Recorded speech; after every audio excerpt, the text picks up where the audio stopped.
KCC math classes Udgir मध्ये आपलं स्वागत आहे। आज आपण पाहणार आहोत टू मेजर लेंथ, लांबी मापायची असेल तर आपण कोणते कोणते टूल्स वापरतो। पहिला आहे 1 सेंटीमीटर।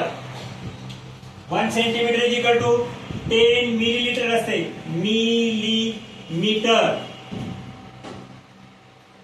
1 सेंटीमीटर बरोबर 10 मिलीमीटर, 1 मीटर बरोबर 100 सेंटीमीटर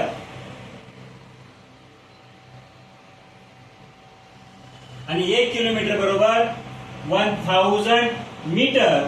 यामध्ये आपण मोजमाप करतो। कोणत्याही गावाचं वगैरे आपलं माप करायचं असेल, छोट्या वस्तूपासून ते मोठ्या ह्याच्यापर्यंत आपण मोजमाप याच्यामध्ये करतो। दुसरं आहे वजनासाठी टू मेजर वेट।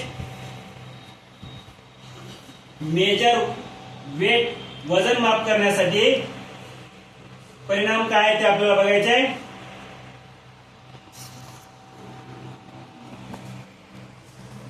एक किलोग्राम, 1 केजी, 1 केजी म्हणजे 1000 ग्रॅम होतात।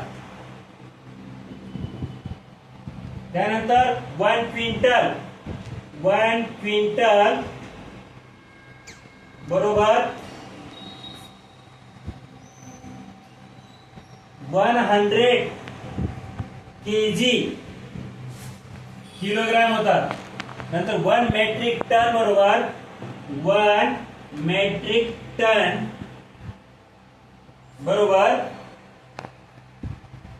1000 किलोग्राम होतात। तरी हे मापे आपण व्यवस्थित पाठ करावे आणि लक्षात ठेवा, आपल्याला प्रत्येक वेळेस पूर्ण 5वी पासून ते पूर्ण 10वी 11वी 12वी पर्यंत आपल्याला हे लागतात। धन्यवाद।